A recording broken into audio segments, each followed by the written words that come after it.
Magkaigsunan, matag karon ug unya makadawat kami og inyong mga pangutana. Happy Whispers meeting imo nakalibot. Atong tulumanon oras sa atong Padaran ko silang isyu na walay kalabutan sa Diyos. Magdesidir na ganita nga mo serbisyo sa atong Ginoo. Ang yawa, pangita o pamagi, mo-offer na mura-mura po o iya sa Diyos. Ang inahan kaya ariglaran ang napulog na mga anak. Pinako kalimutan yun sa Ginoo. Nga kanang mga kalisod iyang isukli.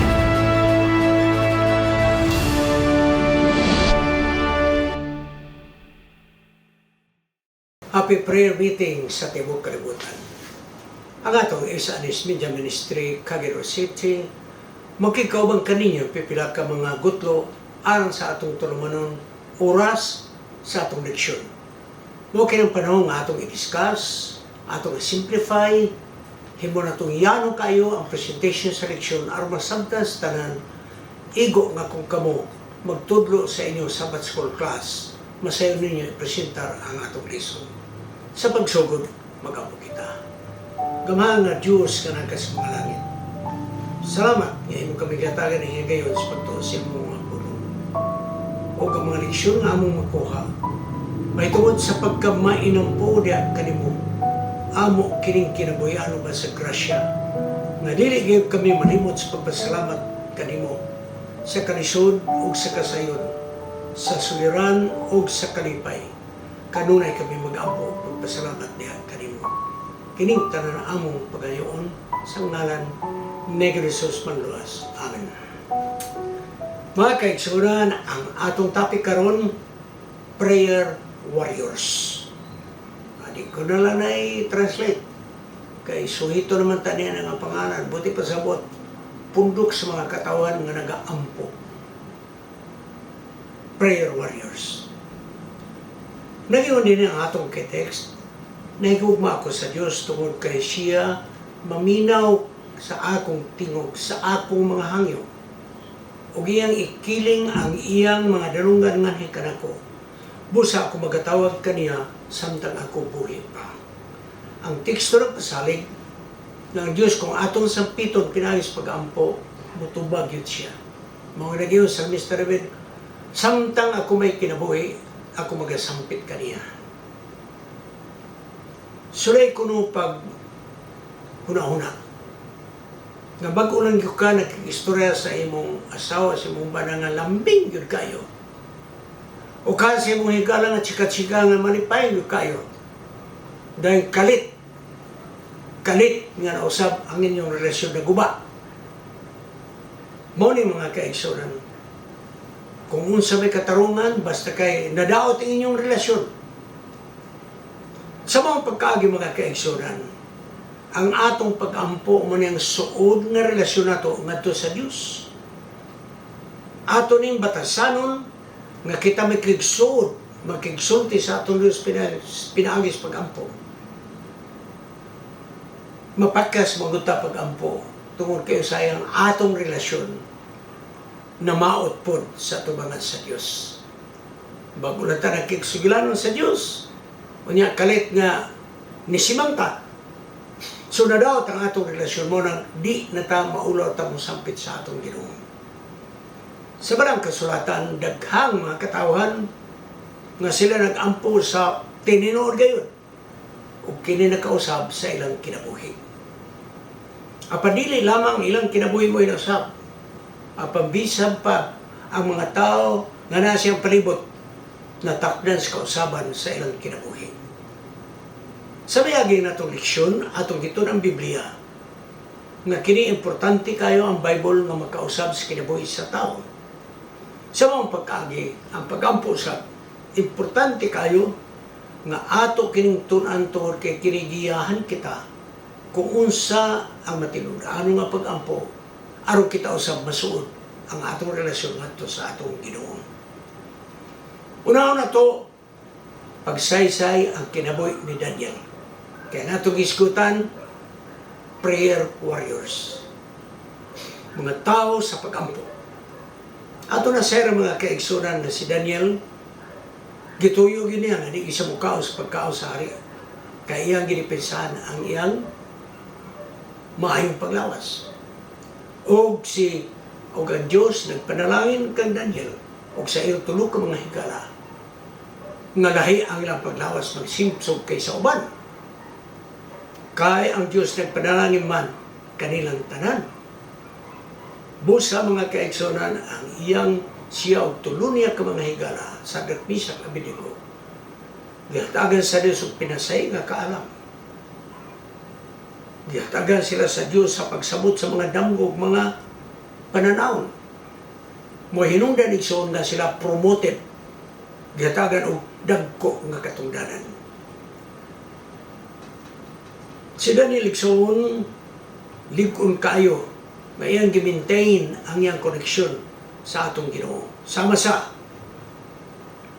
gihatagan siya og nahimo siyang maalamon nga tao. Og ang Espiritu sa Dios naa kaniya. Og unya gihigugma siya sa langit nun nga amahan. Sa Daniel 2 sa atong nakita nga ang mga maalam mga tao nga giisip ni Nebukadnezar nga hari. Maalamon tungod kay sila maka-interpret. Nag-eskwela gud sila. Gipa-eskwela sa mga kaigsunan. May tungod sa interpretation sa damgo o sa uban pa. Karon igsoon atong nabaluan nga wa man gyud sila maka-interpret sa nalimtan nga damgo sa hari. Ang hangyo ra gyud sa maalam nga mga tao nagingon, Senyor Hari, itugan lang sa damgo. Kami mahibalo sa pag-interpret.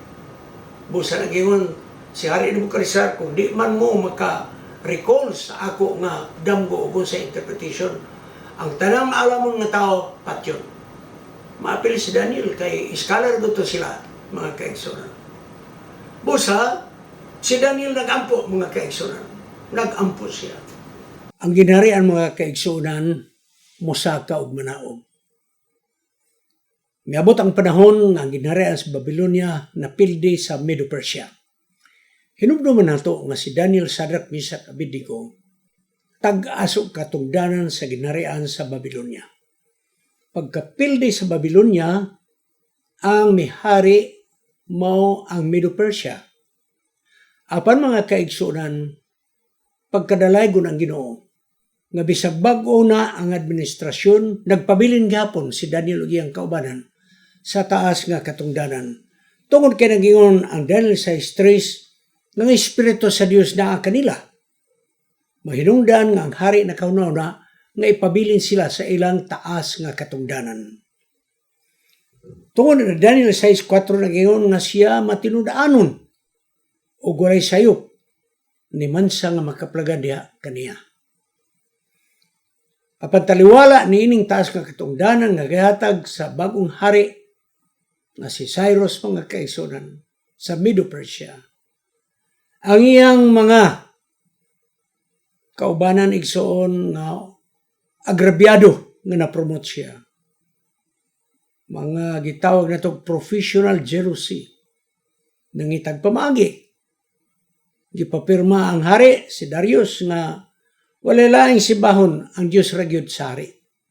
Kaya kung na may makaplagan nga magsimba sa lain nga Diyos na nipakaon siya sa leon. Sa mga kaigsunan, gipirmahan ang Mount Decree. Si Daniel mga kaigsunan, nagpadayon sa pagampo. Sa lisod nga kahimtang kamatayon mo iyang gatubang, bisan pa man gidili ang pagampo sa iyang nga Diyos. Apan may ampo gid siya sa iyang nga Diyos. Kay kung ikaw mo ampo sa imong nga Diyos sa langit, ang silot kamatayon pinagi sa pagpakaon sa mga leon. Igsoon, ingon nga batasan o gisugo sila nga kung asa man sila mabihag, kung ilang ituyod ang ilang kamot ug moatubang sa templo sa Jerusalem, dunggon ang ilang pagampo. Busa si Daniel mga kaigsunan, nag-ampo sa Dios, giablihan ang bitana. Kausaw nga dito mag-atubang ang bitana sa templo sa Jerusalem. gibayo na iyang kamot, nakita sa mga tao, hinungda mga kaigsunan, nga siya gidakop o gisulutan. Apan igsuon ang Dios wala magbiya kaniya.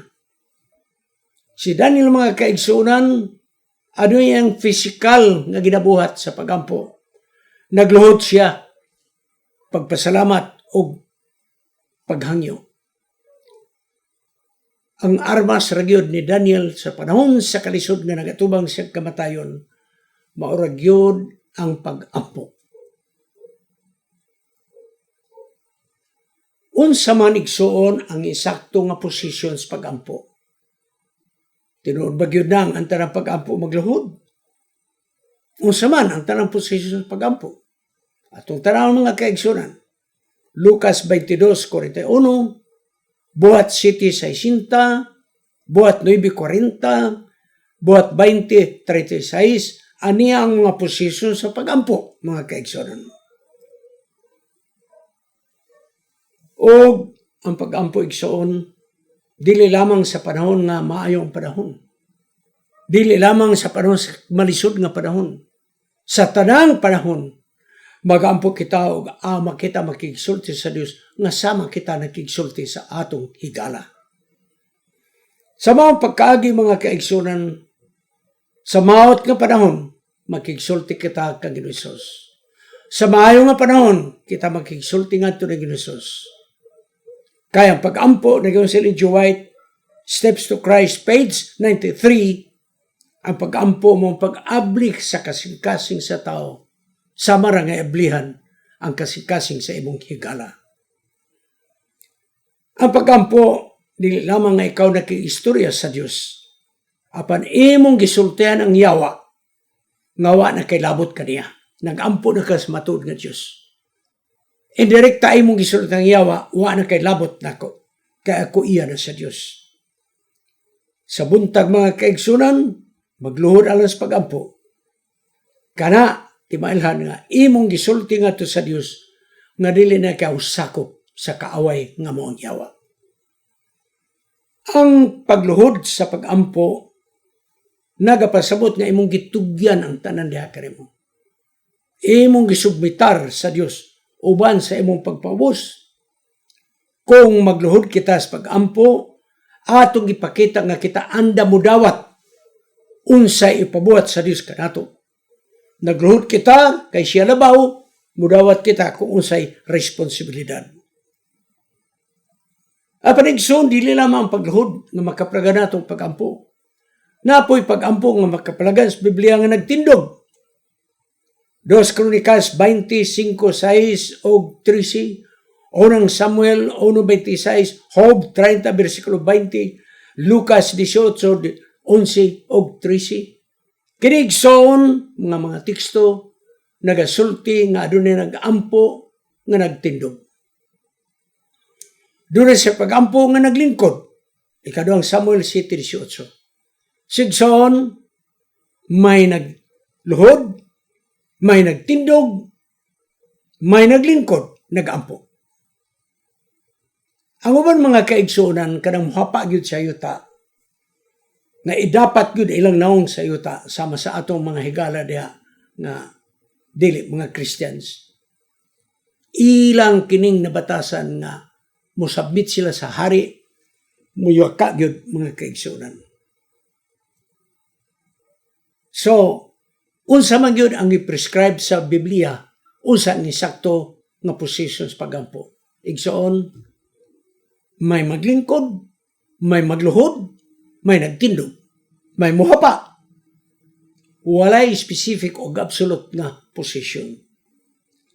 Bisag unsang imong positions pagampo, kana igsoon, naadiha ang imong pagtahod sa Dios, unya naadiha ang imong pagbati nga tininuod, ug naadiha ang imong handom nga ikaw mo surrender ngadto sa Dios. Magtindog man ka, mulingkod, ug muhapa, ug muluhod, dawaton ka na sa atong Ginoo. May mga tao igsoon nga dili magkaluhod, tingali sa sitwasyon, tingali sa baso uban pa, apag kumabot ka sa mong balay, dito sa mong kwarto, pwede ka magluhod mga kaigsunan. Kung ikaw makaluhod, apan kadaghanang gyud ang uban di pud makaluhod. Ako igsoon mutugan lang ko ninyo, di ko kaluhod. May problema sa akong tuhod. Makaapekto ba ning ngadto sa Dios? No. No. Dili igsoon, dili.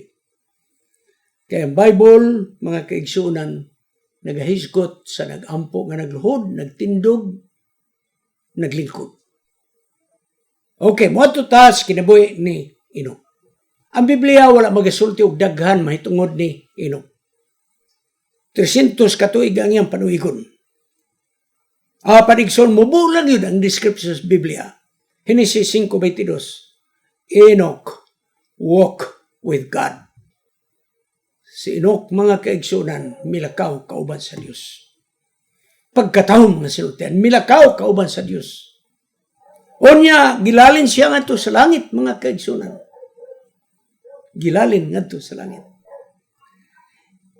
Igsoon, ato ning makita nga kung si Enoch nagalakaw kauban sa Dios, nagpasabot na si Enoch suod ngadto sa Dios. O kung suod si Enoch ngadto sa Dios, nan siya may nampuon kay ang pag-ampo maumay paagi na makasuod ikaw ngadto sa Dios. Busa si Enoch, makaingon kita igsoon, may nampuon siya. Si Ellen G. White, adunay description mahitungod ni Enoch. Patriarchs of Prophets, pages 86 and 87. Taliwala sa kinabuhi nga daghang mga buluhaton. Si Enoch, sa malig-on gayud iyang gimintinar ang iyang pagkigsulti ngadto sa Dios. Sa mga bugat nga mga trabaho nga maoy nagaapura kaniya, mas misamot na siya na himong magmay ng puon. Sa nabilin nga mga kapanahunan, taliwala sa mga katawhan, ug sa iyang pagpangabudlay alas kaayuhan sa uban, sa pagtudlo, ingon nga panigingnan, mudalikyat siya paghawa sa padun sa mga katawhan, ug niya siya mugastog mga panahon nga naginusara, nga samar siya gigutumog yuhaw, sa langit nun nga kaalam, nga ang Diyos mo'y magapahat kaniya. Ellen G. White, mga kaigsunan. Nagpadayon, mga kaigsunan. Ang pagkigsulti ni Enoch ngadto sa Dios, kini nagapadanag sa Dios nung hulagway sa iyang kinabuhi. Nga bisan pa man sa pagsaka ni Enoch nga gikayab na paingon sa langit, nakita sa mga katawhan nga nausab ang dagway ni Enoch, mga kaigsunan. Busa ang mga katawhan sa palibot nakakaplag sa kausaban ni Enoch, mga kaigsunan. Ang pagkasud nato sa Dios, wala magkinahanglan nga kita mulayas diri umatog bukid o magkinabuhi nga gitawag voluntary poverty, ascetic, karang